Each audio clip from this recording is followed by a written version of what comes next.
ജനനത്തെക്കുറിച്ചുള്ള വിവരണത്തിൽ മത്തായി സുവിശേഷകൻ രേഖപ്പെടുത്തുന്ന സംഭവമാണ് 3 ജ്ഞാനികളുടെ സന്ദർശനം. സുവിശേഷം അവരുടെ പേരുകൾ പറയുന്നില്ല എങ്കിലും 3 രാജാക്കന്മാർ അഥവാ ജ്ഞാനികൾ ഗാസ്പർ, ബെൽത്താസർ, മെൽക്കിയോർ എന്നിവരാണെന്ന് പാരമ്പര്യത്തിൽ നിന്ന് നമുക്ക് മനസ്സിലാക്കാൻ സാധിക്കും. അവർ കർത്താവിന് സമ്മാനങ്ങളും കാഴ്ചവെച്ചു. പൊന്നും മീറയും കുന്തിരിക്കവും. പൊന്ന് ഈശോയുടെ രാജകീയതയും മീറ പൗരോഹിത്യത്തെയും കുന്തിരിക്കം അവിടുത്തെ മരണത്തെയും സൂചിപ്പിക്കുന്നു. വചനം പറയുന്നത് ഈശോയെ കണ്ട ശേഷം അവർ മറ്റൊരു വഴിയെ സ്വദേശത്തേക്ക് പോയി എന്നാണ്. ഈ മറ്റൊരു വഴിയെ ഇങ്ങനെയും വ്യാഖ്യാനിക്കാമെന്ന് തോന്നുന്നു. അതായത് തമ്പുരാനെ കണ്ടവർക്ക് പുതിയ വഴികളും കാഴ്ചപ്പാടുകളും ലഭിക്കുന്നു. മറ്റൊരു തരത്തിൽ പറഞ്ഞാൽ അവരുടെ ജീവിതം മാറ്റത്തിന് പുതിയ വഴികൾ തിരഞ്ഞെടുക്കുന്നു.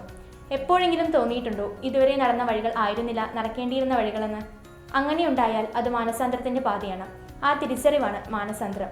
നടക്കുന്ന വഴികളിലെ നമ്മുടെയൊക്കെ ഇപ്പോഴത്തെ ജീവിതശൈലികളിലെ തിന്മകൾ, തെറ്റുകൾ ഉണ്ടെങ്കിൽ തിരിച്ചറിയാം. അവയെ തിരുത്തി യഥാർത്ഥത്തിൽ നടക്കേണ്ട നന്മയുടെ ശരിയുടെ പുതുവഴികൾ തേടാം. നമുക്ക് പ്രാർത്ഥിക്കാം. ഉണ്ണീശോയെ, ഒരു ദിനം കൂടി നൽകിയതിന് നന്ദി പറയുന്നു. ജീവിത വഴിത്താരയിൽ നിന്നെ കണ്ടുമുട്ടിയവരെല്ലാം, നിന്നെ അനുഭവിച്ചവരെല്ലാം പിന്നീട് തിരിഞ്ഞ് മാനസാന്തരത്തിന്റെ, അനുതാപത്തിന്റെ, നന്മയുടെ പുതിയ വഴികൾ ആയിരുന്നു. നന്മയും തിന്മയും തമ്മിൽ തിരിച്ചറിയാനും നന്മയുടെ വഴിയിൽ സഞ്ചരിക്കാനും എന്നെ അനുഗ്രഹിക്കണമേ. ഇന്നത്തെ എൻ്റെ എല്ലാ പ്രാർത്ഥനാ നിയോഗങ്ങളെ സഫലമാക്കണമേ. ഈശോ നിങ്ങളെ എല്ലാവരെയും സമൃദ്ധമായി അനുഗ്രഹിക്കട്ടെ.